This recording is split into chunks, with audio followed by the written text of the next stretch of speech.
जो आदमी ने मारा मेरी बहू के पेट में लात, उसको मार लगी है और उसको मतलब थेमा हॉस्पिटल में एडमिट किए, उसको तकलीफ हो रही है वहाँ पे। जब हमारा बेटा जेल में है तो उनका भी कोई सामने वाला खुले घूम रहे, हमारे सामने क्यों नाइंसाफी हुई? हमें भी इंसाफ चाहिए। दूसरी पीड़ित महिला है, उनके घर में खाली एक ही अर्निंग मेंबर था, उसको अंदर डाल दिया है। उसकी मम्मी ओल्ड है, बीवी प्रेग्नेंट है, जिसको मैंने सुना है कि उसके लात मारी है और वो अभी हॉस्पिटलाइज है।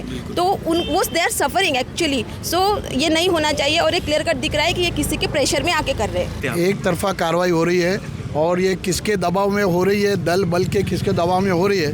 अगर ये एक तरफा कार्रवाई मीरा रोड में बंद नहीं होगी तो वंचित बहुजन आघाड़ी बहुत बड़ा आंदोलन करेंगे। संसद उनकी है तो क्या हुआ, सड़क हमारी है। एक एरिया में झगड़ा हुआ है, ऑटो से कुछ धड़क लगी और इसकी वजह से हुआ। ये सॉल्व भी किया जा सकता है। इसको पर्पसफुली एक रिलीजन का रूप दिया गया कि ये मुस्लिम है, ये ऐसे ही है, ये वैसे ही है, और वो डायरेक्शन में जाके उन्होंने गलत तरीके से एफआईआर किए ताकि ये लोग फंसे। जय हिंद दोस्तों, काशी गांव के डाचकुल पाड़ा से एक ऐसा मामला सामने आया था कि रिक्शा को जगह देने को लेकर एक विवाद हुआ था।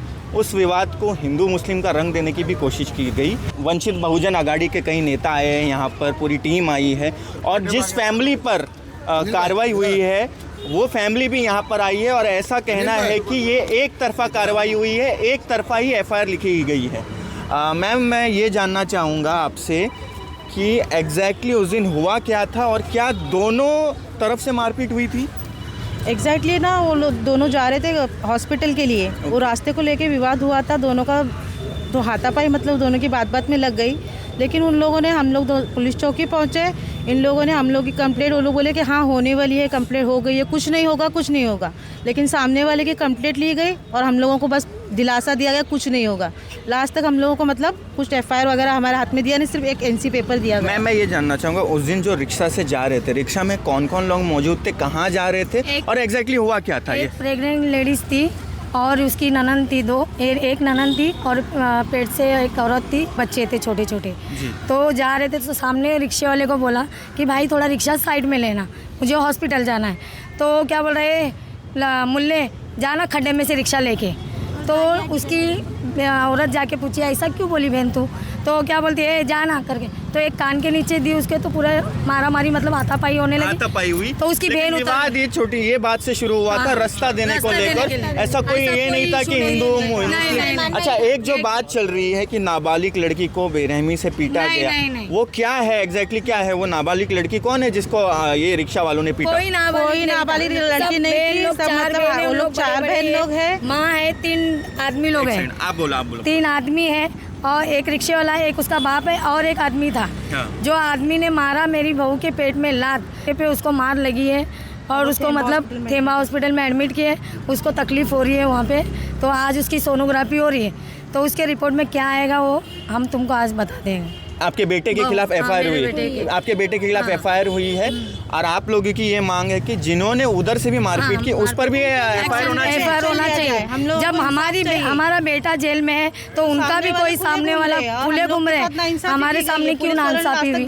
हमें भी इंसाफ चाहिए। जब मेरा बेटा जेल में है तो उनके लोग क्यों घूम रहे? उनकी रिक्शा घूम रही, हमारी रिक्शा चौकी में बंद है। कौन थे नाम कुछ पता है? नाम हम लोग देखो इतना घूमने फिरने वाले नहीं है, हम लोग कमाना खाना हमारा ये काम है।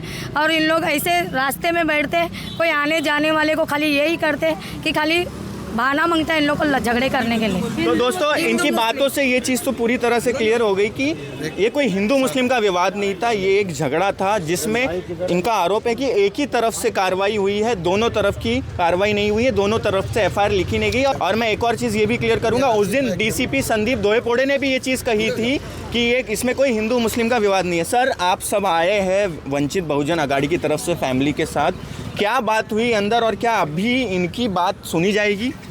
अभी हम लोग सीनियर पाटिल साहब से मिले, उनके हमने बोले, उन्होंने बोला उसके ऊपर पोस्को लगाया। तो हमने उनको बोला राइट्स हुआ है, राइट्स में पोस्को कैसा होता है, ये तुम किसी के दबाव में आके किए? तो उन्होंने बताया कि नहीं, मैं कोई दबाव में आके नहीं किया, मैं कानून के हिसाब से काम किया। मैं बोला हमको तो ऐसा लग रहा है तुम कानून के हिसाब से काम नहीं किए, तुमने दबाव में आके काम किए। एक दोनों कल्पिट है, समझ लो, दोनों का झगड़ा हुआ तो दोनों कल्पिट है, तो दोनों के ऊपर एफआईआर होना मांगता है। एक के ऊपर पोस्को लगा दिया और एक इनका बोले उन्होंने साइन किया, उनका साइन ले लिया, बोले उन्होंने कंप्लीट किया। अभी इनकी बहू हॉस्पिटल में एडमिट है।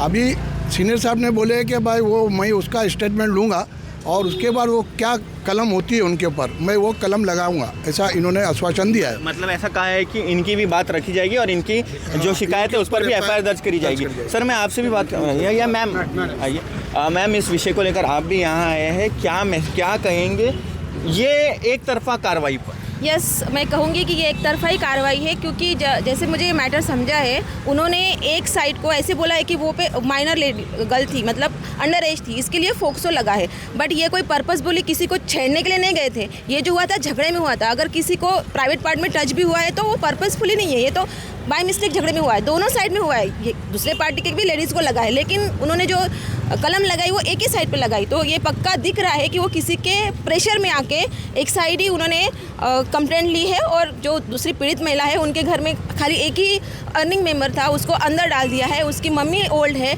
बीवी प्रेग्नेंट है, जिसको मैंने सुना है कि उसके लात मारी है और वो अभी हॉस्पिटलाइज है, तो वो दे आर सफरिंग एक्चुअली। सो ये नहीं होना चाहिए और ये क्लियर कट दिख रहा है कि ये किसी के प्रेशर में आके कर रहे हैं। मैम एक चीज़ ये भी पूछना चाहूँगा, कुछ भी होता है उसको बेवजह का हिंदू मुस्लिम का रंग दे दिया जाता है और इसमें तो ऐसा कुछ है ही नहीं। ये एक झगड़ा था, झगड़े के बाद एक मारपीट हुई, कहाँ इसमें हिंदू मुस्लिम है मैम? यस ये एक एरिया में झगड़ा हुआ है, ऑटो से कुछ धड़क लगी और इसकी वजह से हुआ है। ये सॉल्व भी किया जा सकता है। इसको पर्पसफुली एक रिलीजन का रूप दिया गया कि ये मुस्लिम है, ये ऐसे ही है, ये वैसे ही है, और वो डायरेक्शन में जाके उन्होंने गलत तरीके से एफआईआर किए ताकि ये लोग फंसे। सो ये गलत है। यहाँ पे मेरा भाईंदर में मुस्लिम मेजॉरिटी भी है, हिंदू लोग भी है, सब कास्ट के लोग हैं, तो यहाँ पे मिलजुल के रखना चाहिए। लेकिन अगर कोई पर्पसफुली किसी को टारगेट कर रहा है तो it is really not acceptable at all. Thank you. और कोई बात रखना चाहेगा? यस सर, आप क्या मैसेज देना चाहेंगे आज ये जो हो रहा है हमारे शहर में? मेरा कहना ये है कि मीरा भाईंदर शहर में जो है, जो हिंदू मुस्लिम का जो वाद विवाद चल रहा है, उसमें जो है इसका मास्टरमाइंड कौन है, ये झगड़े का तैयार करने वाला और इसको अलग जाति का रूप देने वाला, वो मास्टरमाइंड कौन है, उस मास्टरमाइंड को जल्दी पकड़ा जाए और पहले उसको अंदर डाला जाए, ये मेरा कहना है। तो दोस्तों यस सर, क्या आप कहना चाहेंगे? आप क्या लगते हैं जो जिन पर एक एफआईआर हुई है? मैं उनके बाजू में रहता हूँ, मेरा रिक्शा उसको शिप पे चलाने के लिए दिया है। मैं रिक्शा लेके रात में अपना पार्किंग में खड़ा किया तो यहाँ से चौकी से फ़ोन आया, वो रिक्शा किधर है ला के दो, नहीं तो वो जो मुजरिम है जो अंदर है ना सोहेल शफीक शेख, उसके ऊपर 2 लाख का चोरी का इल्ज़ाम डाल देंगे। तब आके मैं यहाँ से चाबी लेके गए, रिक्शा उठा के पार्किंग में अंदर डाले आगे। रिक्शे का कुछ भी नहीं है, फिर भी मेरा रिक्शा उठा के अंदर डाले लोग। रिक्शा भी जमा कर दिए। हाँ उस दौरान वो रिक्शा उनके वही चला रहे थे क्या? वही, हाँ वो उसी रिक्शे में वो अपनी वाइफ को सोनोग्राफी के लिए हॉस्पिटल लेके जा रहे थे। तो उसका कुछ लेना देना नहीं लेना देना, फिर भी इन लोगों ऐसा कर रहे हैं। सामने वालों की भी जो रिक्शा अगर है तो उसको भी जमा किया गया है? उसको नहीं किया। सामने वाले को वो लोग कुछ भी नहीं बोल रहे हैं, वो बिंदास घूम रहे हैं, हंस रहे हैं हमारे ऊपर, हमारी मजाक उड़ा रहे हैं वो लोग। मतलब कार्रवाई सिर्फ आप लोगों के खिलाफ हुई है, उन लोग ने जो मारपीट की या जो भी किया उस पे कोई कार्रवाई नहीं हो रही है। सर कुछ कहना चाह रहे थे आप? एक तरफा कार्रवाई हो रही है और ये किसके दबाव में हो रही है, दल बल के किसके दबाव में हो रही है। अगर ये एक तरफा कार्रवाई मीरा रोड में बंद नहीं होगी तो वंचित बहुजन आघाड़ी बहुत बड़ा आंदोलन करेंगी। ये हमारी चेतावनी है। इन्वेस्टिगेशन होने के बाद एफआईआर होता है, ये तुरंत एफआईआर मैंने अभी तक ज़िंदगी में मैंने देखा, ताबड़तोड़ एफआईआर हुआ है।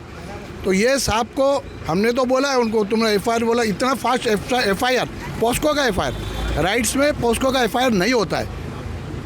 पोस्को किस पे लगता है वो हमको भी कानून मालूम है। वो साहब हमको बता रहे कि पोस्को हम अंडर एज थी तो पोस्को लगा, ऐसा नहीं होता है।